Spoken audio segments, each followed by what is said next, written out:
Bonsoir, chers amis de la Maya. Osons l'expression, et la Maya est une pionnière. Pionnière du féminisme par sa posture. Elle parcourt le monde seule, parfois avec un compagnon ou avec une compagne, sans considération sur les convenances de l'époque, qui impose un mari ou un chaperon, comme on peut le dire. Elle est également pionnière dans le sport. Seule femme concourant sous les couleurs de la Suisse en voile aux Jeux Olympiques de Paris il y a 60 ans, en 1924. Elle était compétitrice de ski sur les pistes qui sont aujourd'hui celles de la Coupe du Monde de ski. Elle est fondatrice du premier club de hockey sur terre féminin à Genève, le Hockey Club de Champel.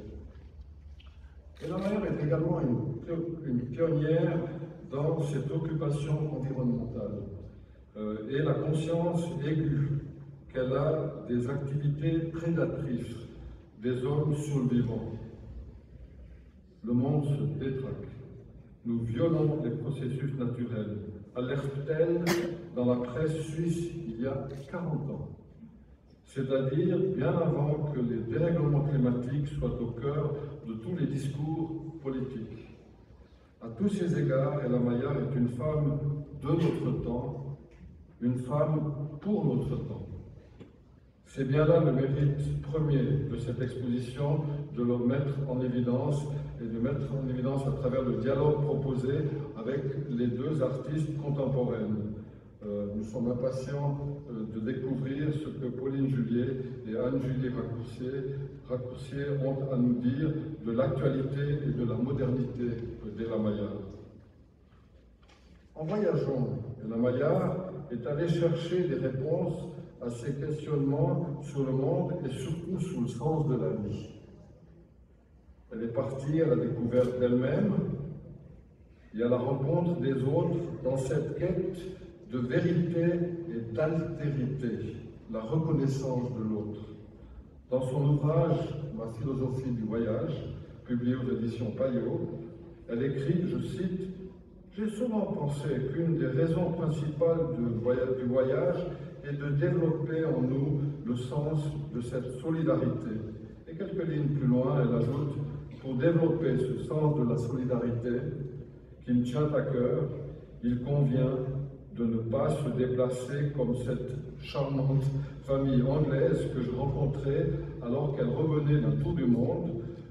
Je voulais savoir d'elle comment vit le Polynésien d'aujourd'hui, mais je ne pus obtenir que des détails sur les clubs de tennis et différentes îles. Elle nous interroge ainsi sur nos manières d'envisager et d'effectuer nos voyages. N'est-ce pas d'une brûlante actualité? C'est pourquoi ces témoignages nous parlent tant, et cette modernité de son message se perpétue aujourd'hui. Ella Maya a fait preuve de curiosité. Elle est consciente d'un monde qui va à la dérive. Elle nous apprend l'altérité et l'enrichissement que cela représente pour chacune et chacun. Elle a aussi pris quelques risques qui lui ont donné accès à de passionnantes découvertes. Enfin, elle a su être persévérante et courageuse, condition sine qua non pour avancer dans la vie.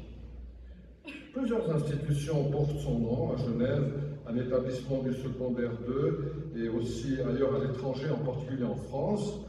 Des crèches également à Genève, à Marrakech. Ella Maya correspond à l'image de la Genève que nous aimons.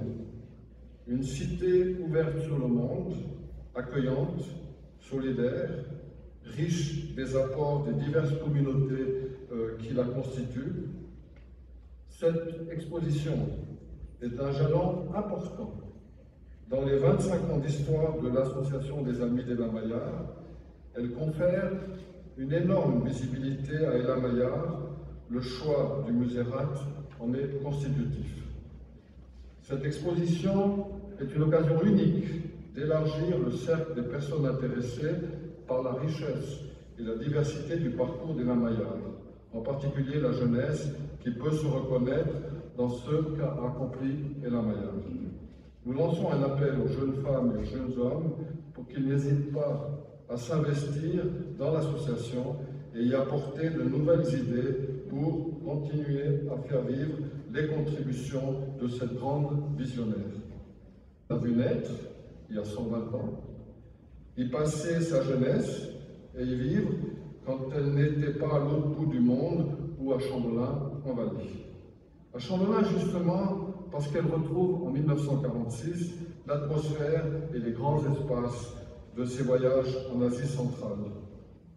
Les œuvres d'Ella Maya ont été exposées notamment à Lausanne, en France, au Kyrgyzstan. Un petit musée lui est consacré à Chamberlain. Ce que le musée RAT présente n'est pas une exposition de photographie d'Ella Maya. C'est le parcours d'une femme de notre temps, exemplaire à plus d'un titre, un modèle pour notre jeunesse. En 2016, l'association sollicite la ville de Genève pour la réalisation d'une exposition consacrée à Ella Maya. L'accueil est immédiatement favorable. Après bien des balbutiements et avec une dimension clairement qui dépasse clairement nos frontières. Je suis sincèrement heureux. Il y a des projets qui prennent plus de temps que d'autres, c'est normal. Il faut une convergence des intentions, des disponibilités, des ressources. Et c'est une alchimie particulièrement complexe, et je pense à la mesure aussi de la richesse et la complexité du personnage incroyable qu'est Ella Maya. Aujourd'hui, nous sommes ensemble, et ça valait vraiment la peine. La démarche qui préside à cette exposition, d'apporter un regard sur une très grande femme qui a traversé tout le XXe siècle, si on réfléchit aux dates 1903-1997, par deux jeunes femmes d'aujourd'hui, du XXIe siècle. Ce regard d'aujourd'hui sur le patrimoine du passé est une démarche que certains, je sais, trouvent osée, voire déplacée. Moi, je la trouve extrêmement bénéfique et intéressante.